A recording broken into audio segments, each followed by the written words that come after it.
Hello' নমস্কাৰ। গৰমত আপোনালোক সকলো ভালে আছেনে বাৰু? আমাৰ কিন্তু ইয়াত বহুত গৰম পৰিছে দেই। গৰমৰ মাজতে আপোনালোকক অকণমান পুণ্য ভাগ ল'বলৈ দিছোঁ। এয়া কি চাওকচোন, চাই যদি পূজাভাগ পতাৰ কাৰণে ভাল পাইছে, তেনেহ'লে ভিডিঅ'টো ছাবস্ক্ৰাইব নকৰাসকলে ছাবস্ক্ৰাইব কৰি দিব দেই, লগতে লাইক এটাও কৰি দিব। আপোনালোকৰ সেইকণৰ কাৰণে মনটো বৰ ভাল লাগিব। এয়া চাওকচোন, আমাৰ ডাঙৰ ল'ৰাই পূজা পাতিছে। এয়া আমাৰ ঘৰত কেনেদৰে পূজাভাগ পাতিছোঁ।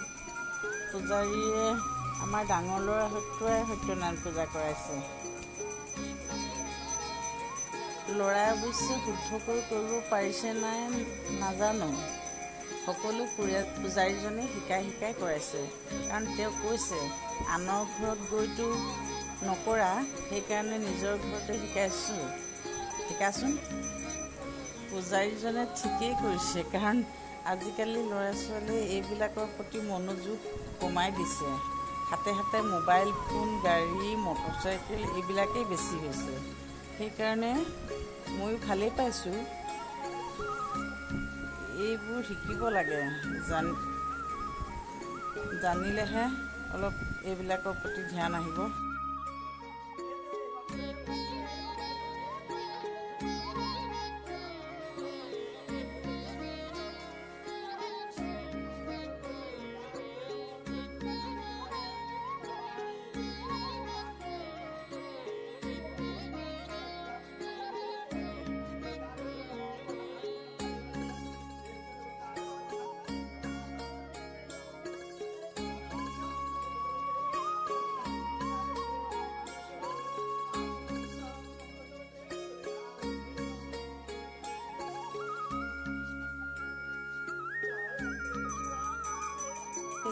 এয়া আমাৰ দেউতা, জীয়েকৰ ঘৰ বুলি 93 বছৰ বয়সতো কেনেদৰে আহি ইমান দূৰৰ পৰা আহি ওলাইছে চাওকচোন।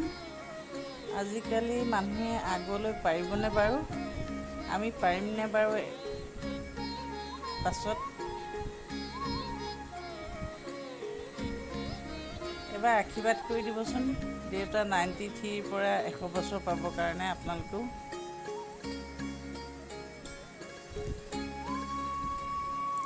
আমি বা ল'ৰা ছোৱালী সদায় মাক দেউতাকৰ বহুত দিন জীয়াই থকাটোৱেই বিচাৰোঁ। কোনো ল'ৰা ছোৱালীয়ে কিন্তু বেলেগ নাভাবে দেই, যেনেকুৱাই হওক লাগে মাক দেউতাক। কোনোবাই যদি মাক দেউতাকেও ভুল ভাবে, তেনেহ'লে সেইটো ভুল বুলি মই ভাবোঁ। কিন্তু বাৰু পূজাভাগ উপভোগ কৰি আছেনে বাৰু? পুণ্যভাগ অৰ্জন কৰক। এই সত্যনাৰায়ণ পূজাভাগৰ বহুত মহিমা আছে। মই আগৰ ভিডিঅ'তে আপোনালোকক কৈছোঁ।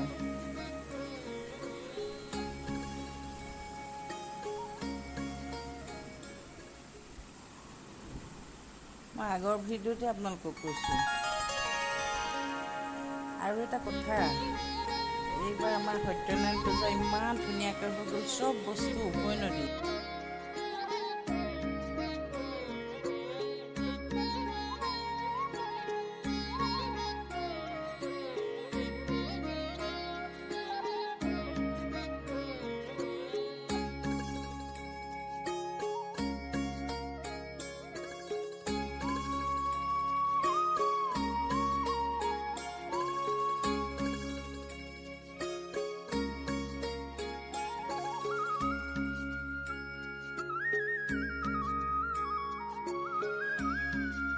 A few moments later. পূজা ভগাৰ পিছত পিছদিনাখনি মই ভাবিলোঁ ফলখিনি এইবোৰ মাখি চাখি উৰিছে, পিছফালে পেলাই দিওঁ বুলি পিছফালে ওলাই যাওঁতে এয়া কি চাওকচোন, কি ভাগ্য।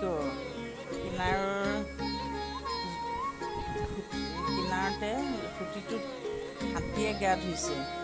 তাৰপিছত ফলবোৰ নেপেলাই আৰু ভিতৰৰ পৰা যি আছিলে সকলো আনি ৰাস্তাত সৰু ল'ৰাই হতুৱাই কল খাবলৈ কাক দিছোঁ। এয়া চাওকচোন, এনেদৰে এনেদৰে পদূলিত বল খাই থাকোঁতে যেন সত্যনাৰায়ণেই স্থিতি হৈছে, মনত তেনে অনুভৱ হৈছে। সঁচাই বৰ ভাল লাগি গ'ল। আপোনালোকেও ভাল লাগিছেনে বাৰু আপোনালোকৰ? এয়া কিন্তু পোহনীয়া হাতী নহয় দেই, এয়া পোহনীয়া হাতী মালিকে লৈ ফুৰিছে, কিন্তু মাউত ওপৰত উঠি থকা নাই। মাউতে মটৰচাইকেলত ঘূৰি ফুৰিছে। চাওকচোন কিমান ধুনীয়া সুন্দৰ পৰিৱেশ। হাতীয়ে কেনেকৈ এটা এটাকৈ কলখিনি খাইছে। ধন্যবাদ।